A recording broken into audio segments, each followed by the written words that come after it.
Good morning and welcome to another Taco Tuesday. Today is Tuesday, February 10th, and I'm very excited to be joined today by four of our excellent vendor partners. You can see their names listed here, or the company names at least, and we will get going here. Actually, we're just going to start right off with Miriam Gilbert, who's coming to us from Rosen. Miriam, I'm going to stop sharing my screen so that you can take over. Okay.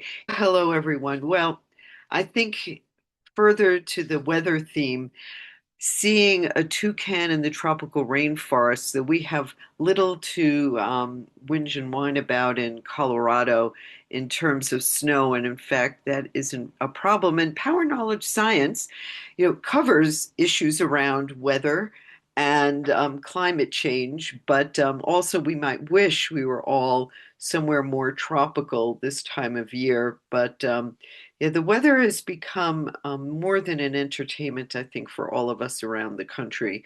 But while we're thinking about that, how do we help our students think like scientists? How do we understand what's at stake? How does the ecosystem impact our daily life? And what are those ecosystems? So, power knowledge science, life science, earth and space science, and physical science is a suite of databases created by Rosen Digital. And those of you who know Rosen Publishing, know that we create the content, the article content that exists in our resources. So they're leveled at, in the case of Power Knowledge Science, which is created for students in third to sixth grade plus, but the reading levels of the articles are in third to fourth grade reading level. And the reason why we say 3 to 6 plus is because so many of our students, and this is whether they're new to the US or they're just part of the consequences of COVID, our students are not reading at the same levels that they might have. So we created Power Knowledge Science so it would be respectful of middle school learners as well if those students need support in reading to learn as well as learning to read. So happy to we have been the resource which has been in use, and so many of you in WiLS do subscribe now to Power Knowledge Science. It provides a bridge between textbook inquiry and technology. They're just wonderful features in Power Knowledge Science, and we'll get to this actual site in a moment. There are live animal feeds, so we have streaming videos, which we've curated.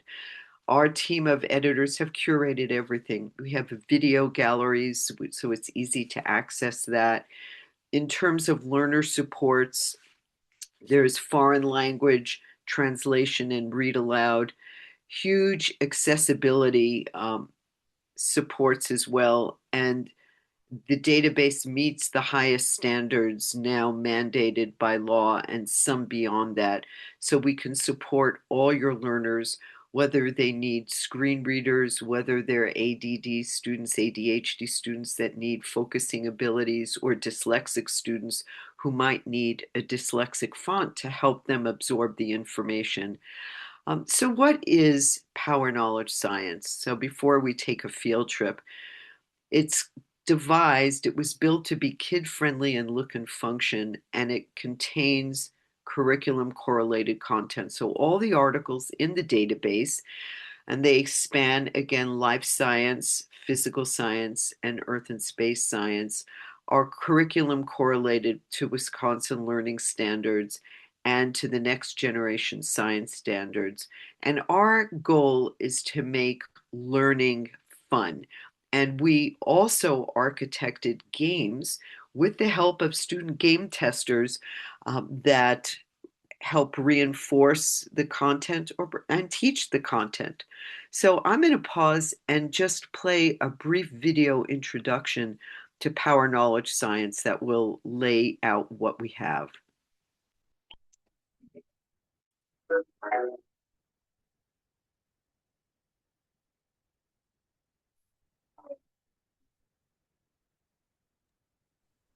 Miriam, I'm sorry to say, I don't think we can hear the audio coming through. That I'm sorry to say that too. Do you see it? We But do you see it, yes. but you don't hear it. Well, then that won't be very useful. So we're just going to turn the page on that, and thank you for that information, Jeff. I am so sorry, but we will take another tact, and that tact will be to go directly into the database. And here we have the homepage of one of the three resources: Power Knowledge, Life Science, Earth and Space, Physical Science. And as I said, we have devised this so it really is visually appealing. We always have a video on the homepage. And in this case, it's about life cycle. Let's see. Can you hear this video? Not really. Well, well, we are just going to say fooey, and we're going to stop this. This didn't have that much video anyway.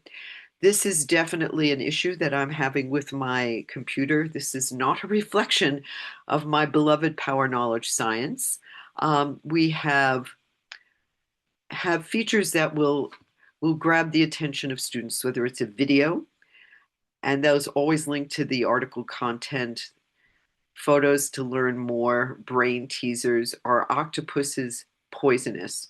It's not octopi. So, Jeff, what do you think? Is an octopus poisonous? True or false? Oh, I'm going to say false. Okay, let's see what happens. That is not correct. Ah, The answer no. is true.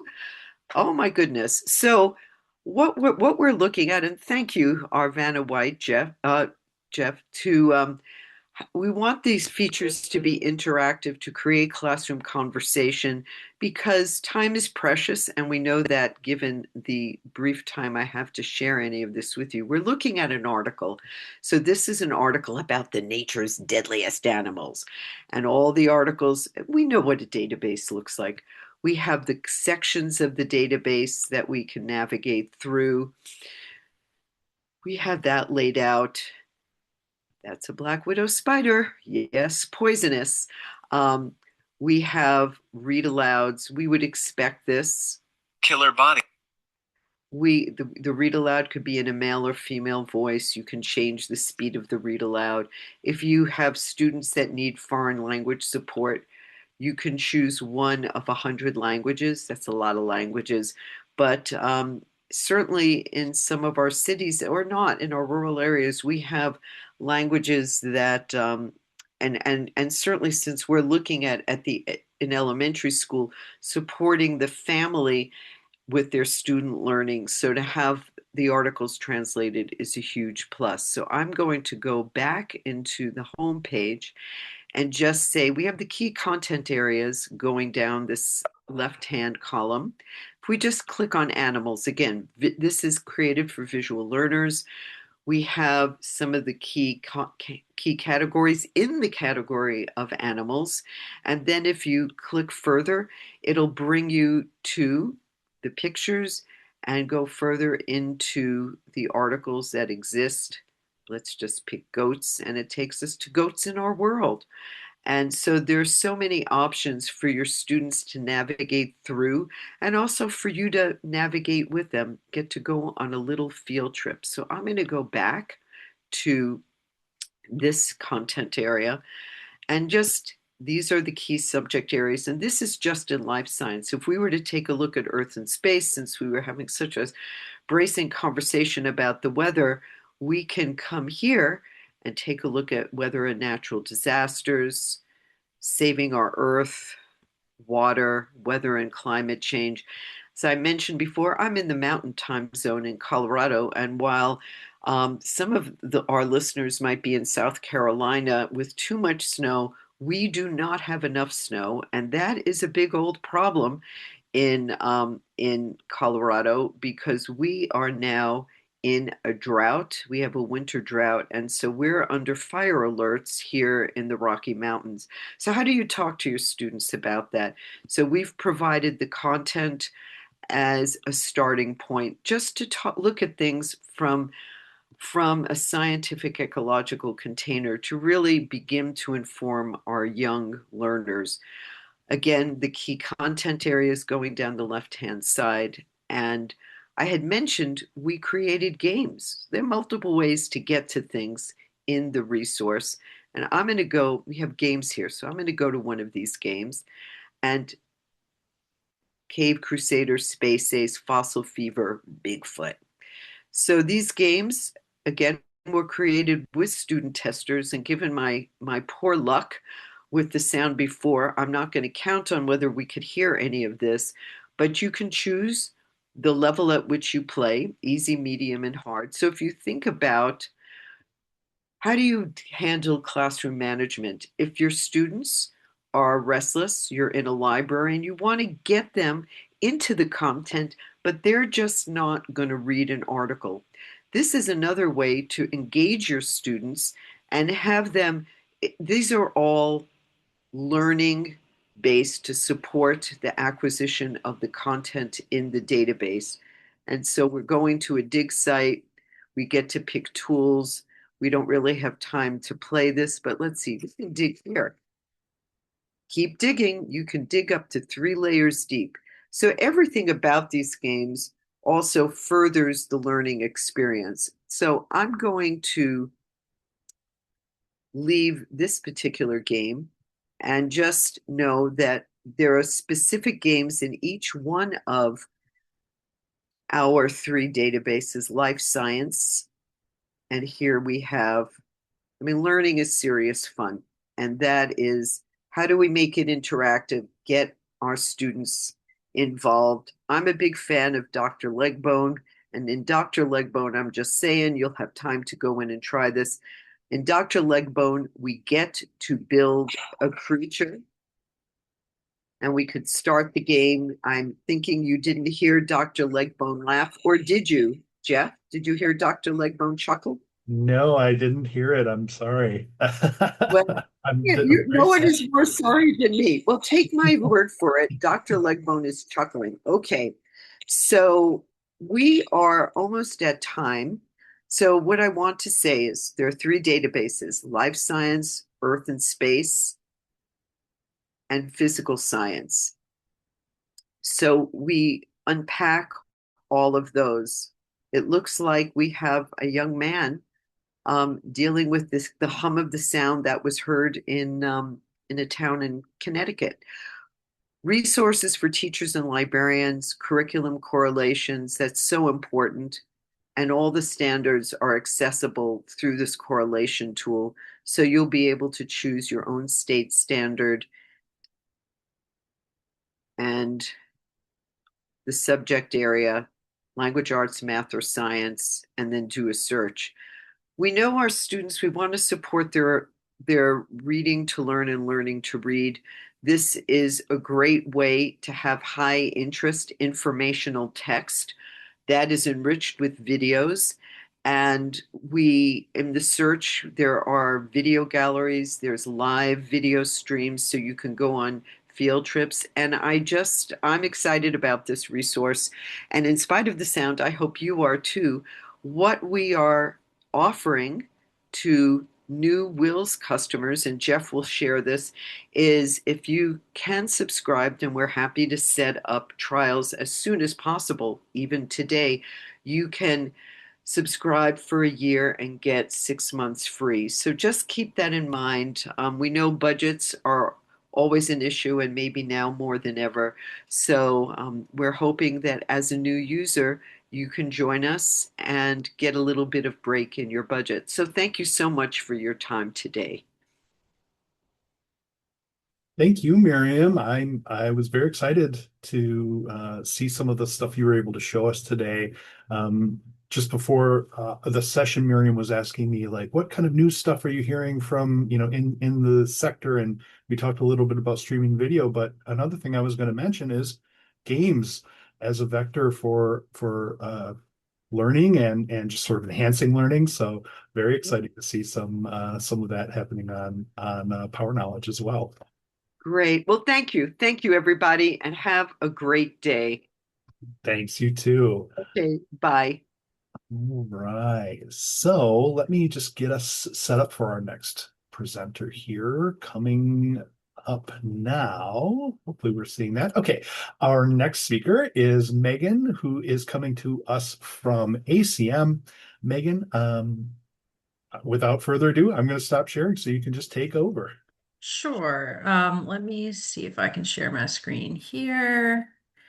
All right. Are you guys able to see my slides? And yes, we see. Yep, we're looking at PowerPoint right now. Excellent. So my name is Megan Vance. I'm the sales manager at the Association for Computing Machinery, otherwise known as ACM, our acronym. As you may be aware, we've launched as a fully open access publisher starting January 1 of this year. So today I'm just going to speak briefly on why we moved to open access, some challenges and milestones along the way, and where we are now post-launch. So, for those that may not be familiar, ACM is again the Association for Computing Machinery. We are a roughly 80-year-old mission-based nonprofit society publisher, and we serve approximately 3 to 5 million computer scientist users throughout the world. I will say it's more high-level research articles, but with it being open access, there is some cross-disciplinary interest. We're one of the largest publishers in our artificial intelligence. As a member association, we have over 110,000 members, and we are the largest educational and scientific computing society. And our mission is advancing computing as both a science and a profession. ACM has 37 special interest groups, which we call SIGs, and those SIGs sponsor over 170 computing conferences worldwide. We also present prestigious awards like the AM Turing Award, which you may have heard of. And lastly, but not least, we are the leading publisher of scholarly information, which is housed in our digital library platform. So, for those who are not familiar, what is the digital library platform? This is our full text platform for ACM publications, including journals, conference proceedings, magazines, newsletters, and various multimedia. The only ACM content that is not going open access is our books program, which remains separate, but potentially in the future, we could look at open access for that as well. The digital library platform has historically been paywalled, meaning you had to pay to access the contents. And it covers 4 million publication records spanning over 1,000 publishers and covers content back to 1936. The platform includes 77 high impact journals and technology magazines, over 8,000 ACM conference proceedings, and over 45,000 video and multimedia files. Each year, the digital library adds approximately 40,000 new full text articles. And in addition to the content, the platform also has a lot of interesting feature enhancements. We have some AI integrations that have recently launched. And we also have author and institutional profile pages. We currently have over 3.8 million author profile pages and over 31,000 institutional profile pages. Those allow you to look at research insights and trends like top downloaded content, top subject areas at the author or at the institutional level. So there's a lot of really interesting data insights there. So, with this historically being a paywalled platform, why did we decide to move this to open access starting this year? There are a lot of different factors that went into this, but I've highlighted a few on this slide. There's been a global increase in OA mandates and an ongoing need to expand visibility and global reach of computing research. Data has shown that open access content gets higher usage and more citations. There's also been a push from the library community for more affordable and equitable open access. And additionally, in 2020, there was a petition of approximately 1,500 ACM members and computing professionals basically asking ACM to make the platform open access within a 5-year timeframe. So this petition really showed that it was important for ACM's members that they wanted ACM to make OA a priority. So after that petition, the next step was in January of 2020, the executive committee approved the initiative and ACM Open was launched, which I'll discuss in detail in a few slides. In June of 2020, ACM voted to transition the digital library platform to 100% open access within an approximate 5-year timeframe, with the caveat being that it must be done in a financially sustainable way. At the time this was done, we had signed fewer than 20 transport agreements, and we had optional OA APCs, but they represent less than 5% of what we publish each year. So this was a very big ask. And 5 years sounds like a lot of time, but it went by pretty fast. So as you can see from this slide, we did not wait until January 1 of this year to start making content open. In 2022, we made 50 years of archival content on the platform open. Last year, we moved some specific content series like communications with the ACM and ICPS, our conference series. Those moved to open access prior to the launch. And then last year, we also launched Digital Library Basic and Premium, which I'll detail in a few slides. So, what does this open access platform look like if you go to it? The digital library URL has not changed, and the user experience simply depends on if you're authenticated to a product order or if you're by default accessing the open access platform. And we're calling that Digital Library Basic. Basic is the public access option, which provides open access to all ACM publications under a CC BY license. As the name implies, Digital Library Basic, the platform features are pretty limited and really just focused on getting you to the content. You have a basic search functionality. You can access content in HTML and PDF. You can share content URLs, but features are really just focused on getting you to that content, not really interacting with it or advanced bibliometrics. One caveat to stress about Digital Library Basic is that our platform does host content we are not the publisher of. So that is content that we cannot make open. There are journal titles, for example, and specific years of conference proceedings where we are not the publisher. We're just hosting the content. So the publisher makes the decision on if the content can be made open. And because of this, we have to keep it behind a paywall to respect their decision. Users of Basic will still be able to see the hosted journal titles, the table of contents, view the abstracts, but they won't have access to the full text. So, how is this model sustainable? This was a key challenge in the development of the model and in that 5-year journey of achieving open access. There are 3 pillars that we've come up with that ensure that this model is sustainable. The first pillar is that institutions that have historically paid for that read-only paywalled access, they can now participate in ACM Open, which provides unlimited publishing coverage for their affiliate authors and also premium platform access. So access to those hosted contents that we can't make open, access to additional site features and enhancements. So an author affiliated with an institution participating in ACM Open does not have to pay an OA APC.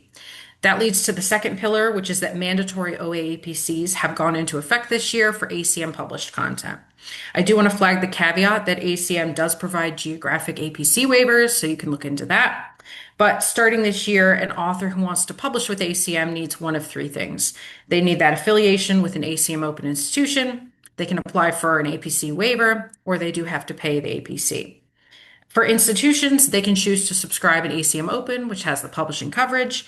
And we also have an alternative option where they can just subscribe to Digital Library Premium, which does not include publishing coverage, but provides that premium access to the platform, including hosted contents and additional site features. I would like to focus in on ACM Open for a few seconds, just because it's been really critical to the sustainability of this model.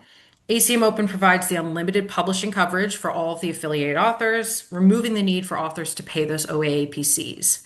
This also removes the administrative burden of having to check transformative agreement terms, looking for article caps, doing article approvals. It's a really easy model. We also set up automatic depositing to your institutional repository. So it's very low maintenance once you set it up. It doesn't have a lot of the librarian administrator needing to take action to keep it going. Once it's set up, it's pretty user-friendly. An institution that gets that unlimited publishing coverage, they also, again, get the premium access to the platform. And this includes features that are currently live, like the integration with our computing guide to literature index, and also some new features that we have in development, including AI and advanced bibliometrics.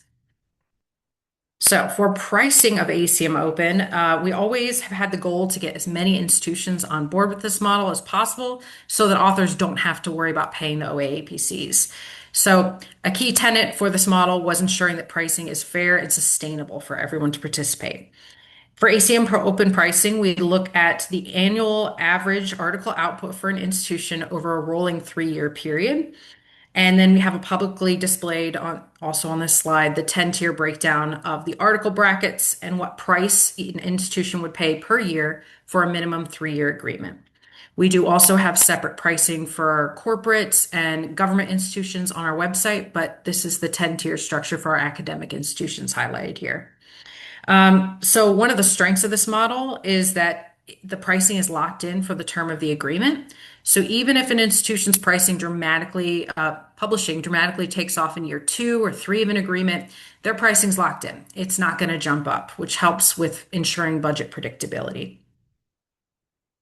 So we are now about a month and a half post-launch. Where are we at and what have we learned?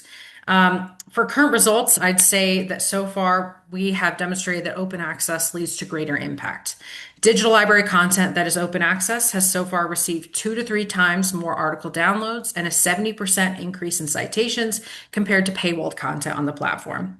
To date, we have over 3,000 institutions participating in ACM Open, and this includes countrywide deals, individual institutions, consortia, government research institutes, and corporations, a wide variety. While institutions with a high publishing output do pay more, 2/3 of our institutional partners actually pay less for ACM Open than what they had historically paid for that paywalled access. Over 75% of our author base is covered by an affiliation with an ACM Open institution, which is really great to see and something that we're hoping to increase to 100%. And also, our latest annual public disclosure of financial results showed that we are at 75% of the 28 million that ACM requires to be financially sustainable, and we are hoping to achieve 100% sustainability by 2028. One of my last slides here is just a snapshot of a page that we have on our website. I invite you to check it out. It lists all the institutions that participate in ACM Open, and there's also this map view, which I like. It really helps to show how successful this model has been worldwide. We've got countrywide deals in Brazil and Canada to just individual institutions supporting the model. I think it's a great metric to look at, and it's continuously updated. So, in closing, what does the future look like for ACM now that we are post-launch? I will say, while January 1 marked our go-live date, it doesn't mean an end to our open access journey. We're still learning things. There's lots of things still left to be learned. I've got a few questions here that perhaps in a year's time I'll have data and answers for. But yeah, I would say so far the model is stable and we look to achieve that 100% financial sustainability by 2028. But of course, there's future challenges and questions, things that we'll have to adapt to. And yeah, perhaps in a year I can provide an update with some of those answers as we get further out post-launch. And that is all I have for now. Thank you so much, Megan. I really appreciate you giving us that update.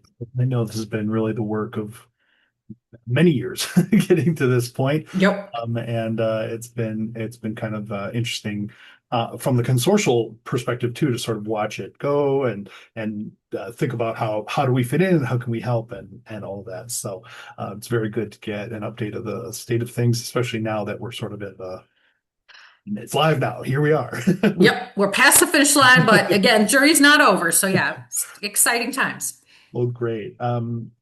As always, please thank you so much, and everyone listening. You know, if you've got questions about this program or you're interested in seeing what it looks like coming through WiLS, please reach out to us here. And thanks again to Megan for presenting. Thank you. All right, I'm going to share my screen again to get us ready for our next presenter. Joining us for a return performance. Joining us again is Alec from Kids Discover. Alec, I'm going to stop sharing my screen so you can jump in and take the reins. Awesome. Good to see you as always, Jeff. I was trying to think of Likewise. how many of these I've done. I think I'm probably up to 4, maybe even 5. But I love it. It's great. I love that you guys do this and give, either new vendors opportunity to expose, their products or, current vendors to show off the new, features that they have. And that's actually what I'm going to do a little bit more of today because I've done, 3 or 4, 12 demos, during these. So I'll share my screen and I'll just give a little brief kind of introduction before I jump in. So my name is Alec Brotenstein. I am the Director of Business Development and Growth at Kids Discover. I've been here for a little over 7 years now. Kids Discover Online has been around for it's our 11th school year, supporting K-8 grade levels across the country and even internationally. What we offer is nonfiction leveled reading, so high interest informational text for science, social studies, and language arts. We align very well with curriculum across Wisconsin, those grade levels and those content areas that I mentioned. So one of the things I like to call out are the different use cases or applications of Kids Discover Online. Obviously in the library, we can act as this media-rich interactive database. But I would say just as equally throughout the country, and especially in Wisconsin, we are used in the classroom as a core curriculum supplement or even as a core curriculum product. We actually have a couple districts in Wisconsin who currently use us as core curriculum social studies product for K-5. And librarians have this unique opportunity to kind of bridge that content gap and maybe bring around some new resources that educators in the classroom might not be as familiar with. The third application I just like to call out is the student experience, because that's a really important one too, obviously, right? Kids Discover Online, everything's age appropriate. There's no current events, there's no historical fiction. As I mentioned, it's all high interest nonfiction.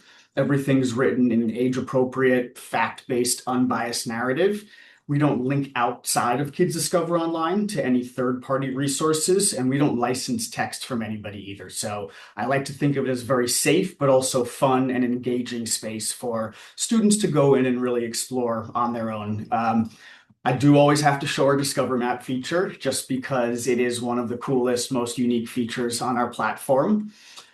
Within our library, we have these 10 color-coded content areas, which all of our resources will be categorized into. Within these content areas, we have what we call units of study. There's over 350 units of study, and that equates to around 4,000 individual articles. Back to this Discover Map, which is what we call a visual linkage map or a visual linkage tool. There's a couple different terms we throw around, but what it does is it really allows students to build and understand cross-curricular connections while rewarding their curiosity because they get to curate their own learning experience, and it also builds inquiry-based learning skills by doing that as well. So if I were to click on, let's say, our geography content area, that opens up this interactive concept map, and what you see on the outer circle are all of the units of study that we have within our geography content area. I can click on any one of these units of study, and it will recenter to the middle of that web, and I will have a couple different options as my user experience for the student. I can click into any one of the articles in that unit of study. That's what these rectangles are that are coming out from the center. Or I can continue my reading of my cross-curricular journey by clicking on some of the other units of study that are now connected. You'll see that I do have some geography connections still to the Midwest. We've got U.S. landscapes, Mississippi River, the Southeast, but we've got some historical connections now. Thomas Jefferson, we've got a couple American history connections right here. And so I can essentially keep clicking on any unit of study that I'm interested in. It will automatically recenter and provide me with, you can see a number of cross-curricular connections. I kind of like to describe this tool as an educational rabbit hole because there really is an infinite number of connections that students can make. If at any point along this journey, I am interested in one of the articles that I see in that unit of study, let's say wildlife on the Mississippi, maybe, I can click into that article, and every article can act as a standalone resource, which is great for students and educators. From a student standpoint, it allows them to read any article quickly. They don't have to have read any other article in that unit of study to have background knowledge or context. From an educator standpoint, it gives teachers a lot of autonomy to create these fun, customized cross-curricular lesson plans because they have the ability to pull articles, videos, infographics from a variety of different units of study across different subject areas, which really, keeps students engaged. The reading experience itself for students is a very visually media-rich reading experience. You can see we like to have large, bright visuals supported by smaller, more concise captions. We've got a ton of great accessibility features that are built in. We currently offer every article in 35 languages. Every article also comes with our Noah text feature, which is an in-article font markup It was developed for dyslexic readers, but in the year or so that we've had it live on Kids Discover Online, I'm hearing it being used by so many more different student populations than just those. For example, ELL bilingual students, general striving readers, even some gifted and talented students who might want to try and challenge themselves to pronounce more complex words. You'll see what it does is it takes longer or more complex words and it will bold every other syllable while underlining the vowels that are pronounced phonetically. We've gotten a ton of great feedback on this. Noah Text has a lot of data that supports increase in reading comprehension by almost 18%. And the last thing I'll mention is we are one of only 2 educational publishers in the K-12 space that offers this feature right now. I mentioned translations. I won't go into them, but we offer 35. Dictionary feature is embedded into every article. You can define every word on every page of our library, not just specific vocabulary terms that the publisher might decide is most important. And you can also have all text in our articles as well as all dictionary definitions read aloud to you as well. I want to briefly touch on our scavenger hunts, which I believe I shared last time, but I wanted to let everyone know that we've continued to add to this library. Ever since we launched our first scavenger hunt in the winter of 2024, we have been creating one new scavenger hunt every month. We're almost up to, I think, 25 or so. These are really fun. They're great for all ages. They each contain 5 clues, and you have to find the first clue before being graduated to the second clue, and so on and so forth. So it's essentially an out-of-the-box lesson. You can do it as a class participation. You can have students do it individually. You can break students out into groups. A lot of fun ways to use this, and another engaging way to gauge student comprehension and really test some research skills as well. I'm very excited to share this. This was published on our site about 20 minutes before this call started. So Jeff, I'm actually really glad that Rosen had to switch their presentation time. We just released our unit of study on Wisconsin state history. Really exciting. We haven't even shared this out with our current customers or anybody in our database. This is the first time that anybody outside of our internal team is seeing it. So y'all should feel very privileged and lucky. And thank you to our editorial team for fast tracking it a little bit. We're still working on the teacher resources, which will live over here in the right-hand column as they usually do on our unit overview page. But this page will give you a nice description of what's covered in that unit of study. You can see all the articles that are in that unit of study. It's in chronological order, but I'll click into a couple of these so you can see what they look like.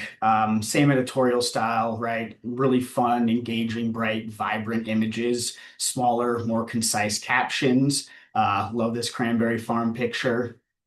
Some short form videos. We love to have interactive modules, animated modules embedded in our articles to really make it an immersive and engaging reading experience. Got some indigenous peoples in our second article. Yeah, really happy with how this turned out. And we don't have state history resources for all states across the country. I would say Wisconsin is one of now maybe 7 or 8. We do it based on where our customer growth is, and obviously it's been tremendous in Wisconsin over the last couple of years. So this was an easy decision for us, very easy to justify that. We always have a state government article in that unit of study, which we will update accordingly when elections and things of that nature take place. But the last thing I'll mention and kind of round this out with is as a reminder, there's currently trial access open for all WiLS member districts. Sarah Gold actually just sent a reminder email out today. I'm hoping that she'll send another one out either later this week or next week promoting the Wisconsin State History Unit. But the trial access, I believe, is set to go through the end of March until April 1st. We will keep this unit of study free to access, regardless of whether you have a trial account or not, through the end of this school year, so that everybody has a good opportunity to really, do some reconnaissance and really take a look at this this new unit of study that we're very happy to announce.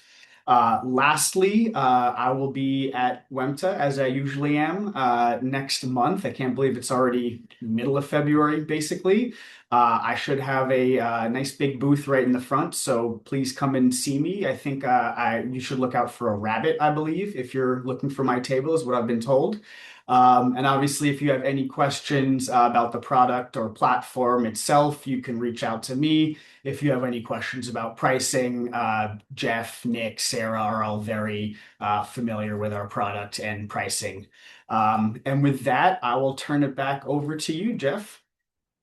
Alec, oh, I was going to try and catch you before you stopped your screen share. Yeah, of course, here. We did get a question in chat. First of all, we've got some kudos on the launch of the Wisconsin resources. I'm super excited to have like the scoop on that here at Taco Tuesday. So thank you. I feel like last time I was here, I kind of like gave you the insight that we were starting working on. So it's just kind of a coincidence that this happened again.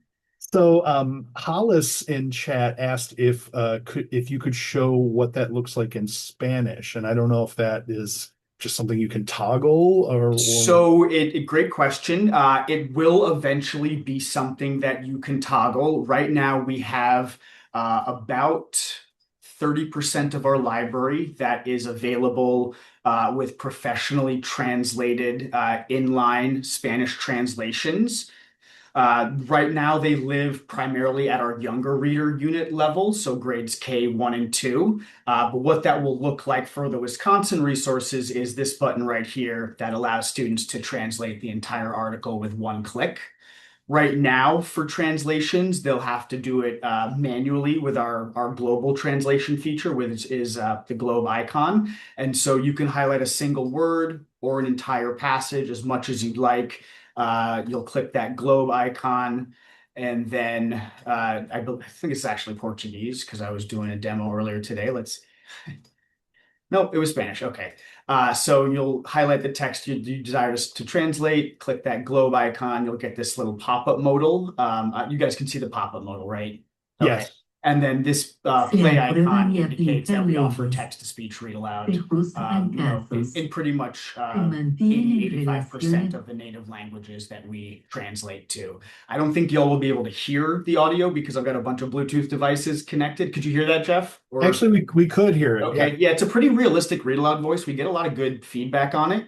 And so this is our full list of translations. Any language that you see a speaker icon to the right of means that we offer text-to-speech read aloud in that native language.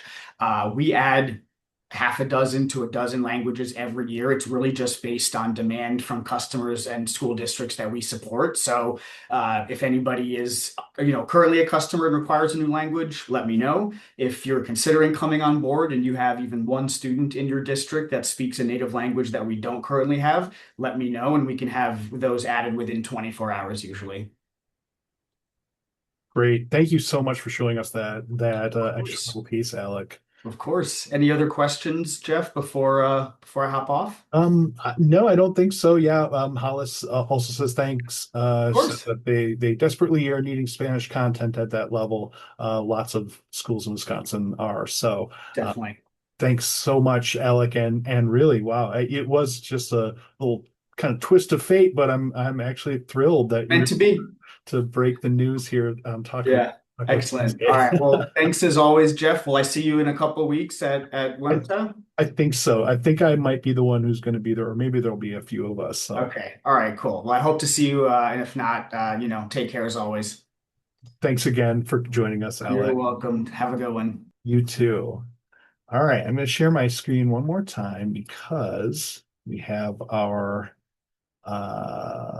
fourth presenter here all ready to go. I think my screen is working here. Sorry, but it's acting a little slow. Okay, I think we're all set.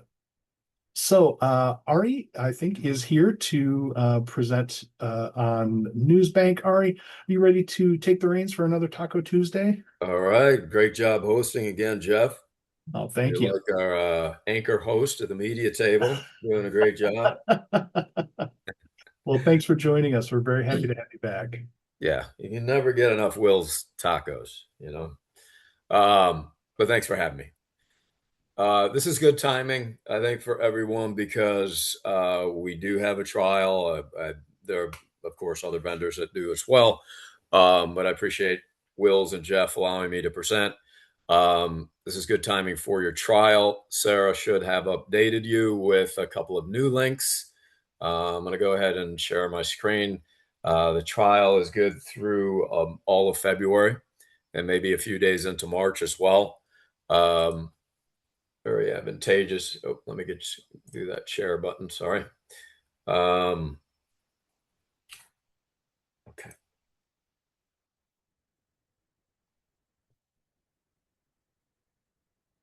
Jeff, do you see my screen, the main platform? Not yet. I doesn't Okay. Let look me try like- again.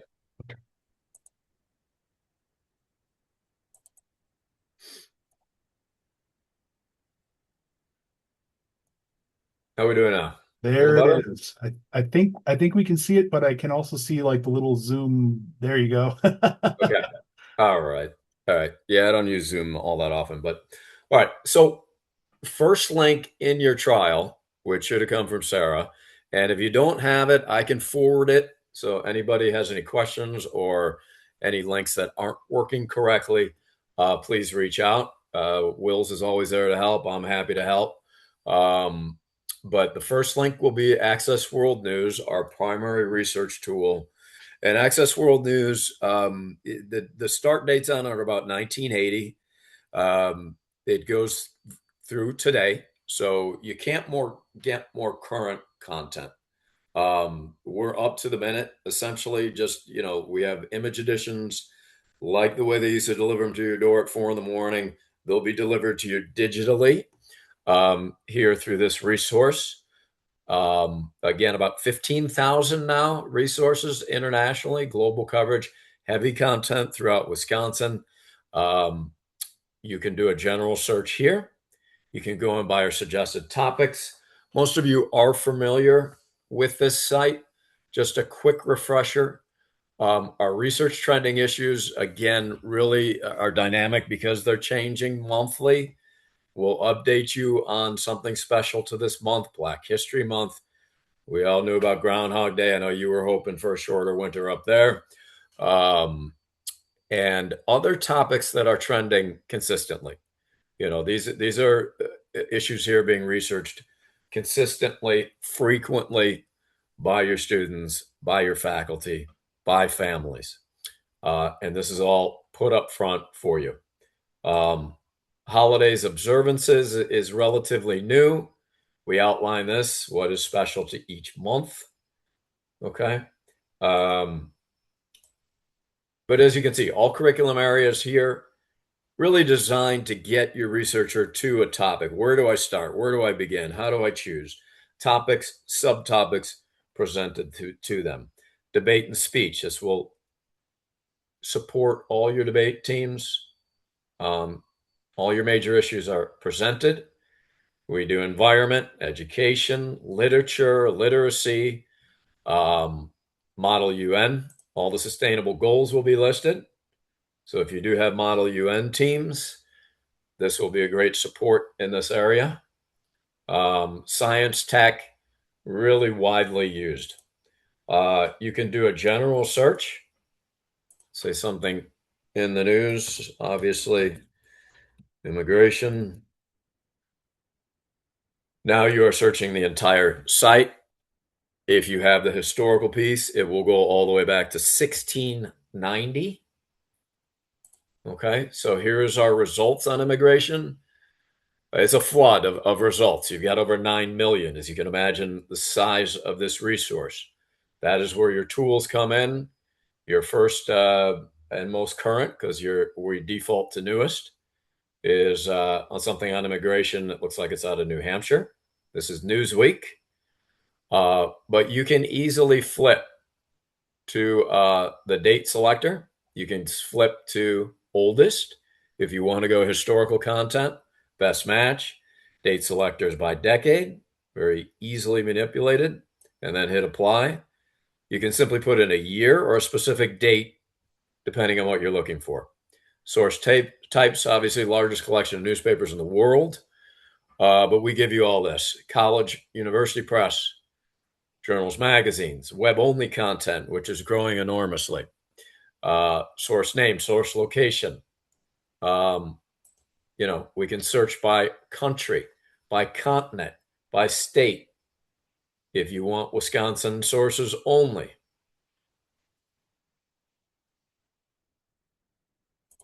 Wisconsin, apply. Your results on immigration are from Wisconsin sources only now, beginning with the Baraboo News. I better pronounce that right because they are a customer. So you got it. You got it, Baraboo. All right. I'm a Chicago native, so I should know my Wisconsin cities. Okay, so here you can do an article preview. We go into this document. This is a full text document. Search term highlighted. Can use citation tools. We work with this. You can export it. You can email a document out to whoever you want. Print, download. If you're a Google school, we share right into Classroom. You can download into Google Drive. You can create your own PDF. There's a read aloud here. This is interesting because a read aloud will read in any language. We have over 20 different languages. We are also building an interpretation tool. So it will interpret over 30 different languages. That is new this year for all you subscribers.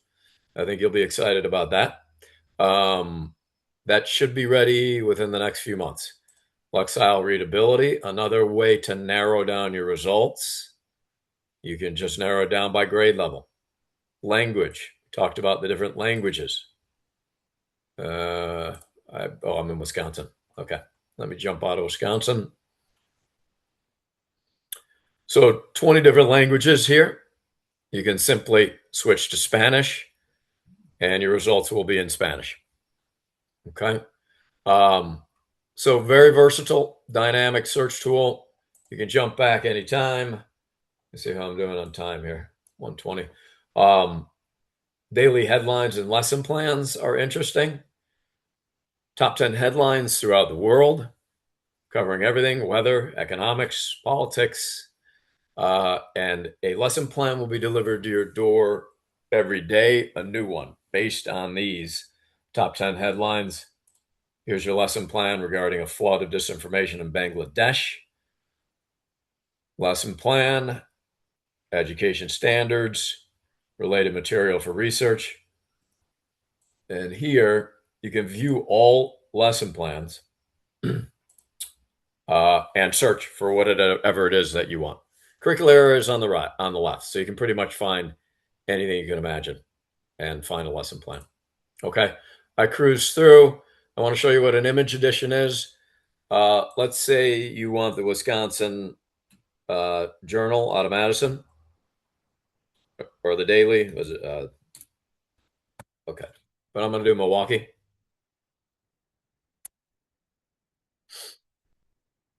You can see the content we have from Milwaukee. News coverage, Marquette University, different papers, blogs. The Milwaukee Journal Sentinel, if it says image, that means we will have full image edition. Something unique this year, while I show you today's edition of the Milwaukee Journal Sentinel. I'm going to make this a little larger. Here's the entire paper. Okay. Here are your tools up top. We do have the clip function. If you want to take a photo, I don't know how many people want to use this photo below me anymore, but you get the idea. You can grab a map, you can grab an article, an image, maybe it's of the Badgers, and then create your own PDF with your citation. Okay. Very nice. You can add that to your project. New this year, available on the trial as well, Milwaukee Journal Sentinel Historical Archive. I hope that link is working. We have refreshed it. If it's not, I'll hear back from you guys. The date coverage on the archive is 1884 to 2012. So your current coverage here in Access World News, if you need that historical archive of the Milwaukee Journal Sentinel, it can be an add-on now to, so all you subscribers, we can add that onto your subscription. It's not expensive. Anybody looking for NewsBank as a new subscriber, we're happy to help, obviously.